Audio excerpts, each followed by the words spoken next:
Reuters today has a long, blood-curdling report on violent threats and physical intimidation that have been unleashed in recent months, not just against elections officials, high-ranking people like secretaries of state, but even just volunteer election workers, low-level and mid-level poll workers. The headline from Reuters today, you can see there, Trump-inspired death threats are terrorizing election workers. The wife of Georgia Secretary of State Brad Raffensperger showed these text messages that she received after her husband, Georgia Secretary of State Brad Raffensperger, resisted Trump's personal demands to him that Raffensperger find enough votes in Georgia for Trump to win that state. This one, somebody who filled in their name as Raffensperger at revenge.us reads, quote, "You and your family will be killed very slowly." Another message Mr. Raffensperger's wife received was purported to be from America@Jesus.com. And it says, quote, "Please pray. We plan for the death of you and your family every day. I'm sorry." Another one that purports to be from murder@Raffensperger.com. It says, quote, "Keep opposing the audit of Fulton County's 2020 election ballots, and somebody in your family is going to have a very unfortunate incident." Those were all sent to Brad Raffensperger's wife. Mr. Raffensperger and his family and his staff viewed these and other threatening messages to his wife as an effort to try to coerce him into resigning from his job. He's not resigning. He's in fact running for re-election in Georgia against a Trump-backed challenger who is running his whole campaign on the Stop the Steal conspiracy theory. But the harassment, even for a high-ranking official like that, has gone beyond threats in text messages. This is from Reuters today. Quote, in late November, the Raffensperger family went into hiding for nearly a week after intruders broke into the home of their daughter-in-law, an incident the family believed was intended to intimidate them. That evening, people who identified themselves to police as Oath Keepers, a far-right militia group that supported Trump's bid to overturn the election, they were found outside the Raffenspergers' home. Reuters reporter Linda So writes, quote, "Trump's baseless voter fraud accusations have had dark consequences for U.S. election leaders and workers, especially in contested states such as Georgia, Arizona, and Michigan. Some have faced protests at their homes or been followed in their cars. Many have received death threats. In Georgia, people went into hiding in at least 3 cases, including the Raffenspergers." Arizona Secretary of State Katie Hobbs, a Democrat, told Reuters that she continues to receive death threats now. Michigan Secretary of State Jocelyn Benson, a Democrat who faced armed protesters outside her home in December, she says she is also still getting the threats. And in Georgia, election workers, from local volunteers all the way up to senior administrators, continue even now to endure regular harassing phone calls and emails from Trump supporters today. One email sent January 2nd to officials in nearly a dozen counties threatening to bomb polling sites. Quote, "No one at these places will be spared unless and until Trump is guaranteed to be POTUS again." The local official in charge of the mail-in ballot operation in Fulton County, Georgia, received numerous racist death threats. He's seen here doing his job at a ballot counting facility in Georgia.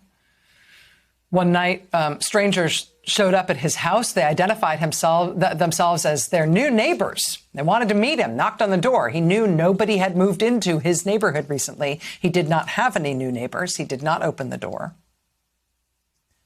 That guy's boss, the elections director in Fulton County, was bombarded with threats after President Trump at a rally in Georgia showed a video clip of him and accused him of tampering with ballots and committing a crime. Quote, "Police were posted outside that official's house and office after he received a detailed threat in late December in which the caller said he would be killed by firing squad."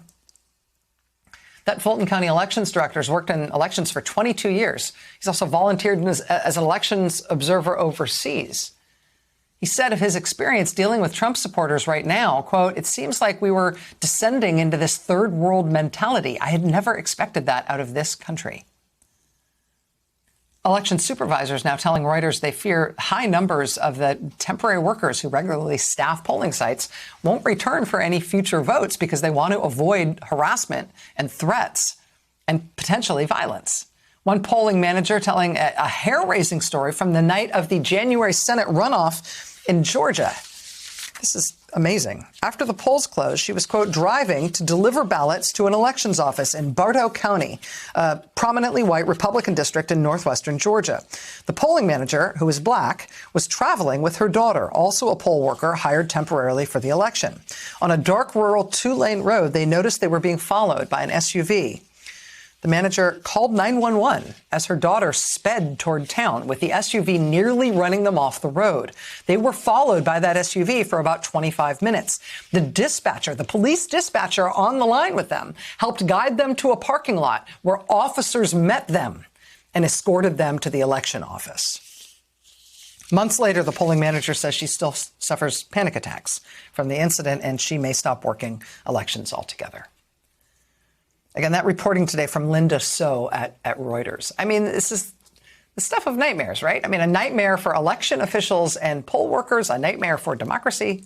And these are the people who make democracy function, right? These are the people who check you in when you show up to vote and make sure that if you have any problem, you have somebody to ask for help, and who make sure you get to the right precinct, right? I mean, anytime you've ever showed up to vote in person, it's usually elderly folks, it's kind of church ladies and stuff who do this sort of thing. Those are the people who are now the subject of death threats and conspiracy theories by Trump supporters, trying to intimidate them out of doing their jobs, trying to blame things on them that they have absolutely nothing to do with. You cannot have a functioning democracy if running elections or staffing the polling sites means taking your life into your own hands. And it was interesting to see today in his big speech at the Great Hall of the Justice Department today, the new Attorney General Merrick Garland spoke directly to this issue, to his credit. We have not been blind to the dramatic increase in menacing and violent threats against all manner of state and local election workers, ranging from the highest administrators to volunteer poll workers. Such threats undermine our electoral process and violate a myriad of federal laws. The criminal section of the Civil Rights Division, together with the department's national security and criminal divisions, the 93 United States attorneys, and the FBI, will investigate and promptly prosecute any violations of federal law. Attorney General Merrick Garland speaking today, delivering what was billed as a major speech on voting rights. And of course, everybody was waiting, fruitlessly as it turned out, to hear what he was going to say about the new scandal that is engulfing the Justice Department over the latest revelations of their behavior under President Trump, including this very disturbing new reporting about them seizing the communications records of members of Congress who were investigating President Trump at the time. We're going to have more on that coming up. But when it comes to elections, when it comes to protecting our elections themselves, I mean, you can talk about it in abstract terms. It's a policy thing. And apparently, according to Attorney General Garland today, it's going to be more of a legal thing than it has otherwise been. He talked about upping enforcement plans on part of the federal Justice Department, increasing the number of lawyers working on voting rights enforcement, going after states that either pass new laws or enact new practices that are discriminatory or otherwise illegal in terms of the way they impede people's right to vote. But as much as this is a philosophical issue for us as a democracy, as much as it is a theoretical issue in terms of our values, as much as it may become a source of litigation, legal fights, if the Justice Department, in fact, takes this up the way that Attorney General Garland promised today. It's real life right now for people whose life's work is ending. For people who have spent their lives working on the nonpartisan, technocratic administration of good elections in this country. People who are being run out of this type of work on a one-by-one basis. Even people working at a low level or at the county level, being picked off one by one by a violent mob, attacking them, threatening them. In the case of Tommy Gong in San Luis Obispo County, showering them with racist abuse.